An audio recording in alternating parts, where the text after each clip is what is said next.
Google করলাম, সাপের বিষের কোনো নির্দিষ্ট নাম নেই, বরং সাপের বিষে বিভিন্ন উপাদান বা প্রকারভেদ রয়েছে যা তাদের উপকারিতা অনুযায়ী চিহ্নিত করা হয়। উদাহরণস্বরূপ, বিষের মধ্যে neurotoxin, haemotoxin, cardiotoxin, cytotoxin, myotoxin নামক উপাদান থাকতে পারে। নিউরোটক্সিন স্নায়ু কোষের কার্যকারিতা ব্যাহত করে।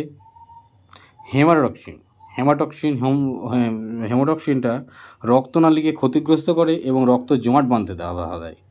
আর কার্ডিওটক্সিন হৃদরোগের সৃষ্টি করতে পারে। সাইটোটক্সিন টিস্যুর ক্ষতি করতে পারে।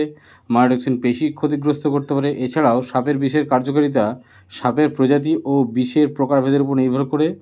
উদাহরণস্বরূপ, ভাইপার সাপের বিষ সাধারণত হোমোটক্সিক, যা সংবহনতন্ত্রকে প্রভাবিত করে। অন্যদিকে ইলাপিড সাপ যেমন কোবরা বিষ সাধারণত নিউরোটক্সিন, যা স্নায়ুতন্ত্রকে প্রভাবিত করে।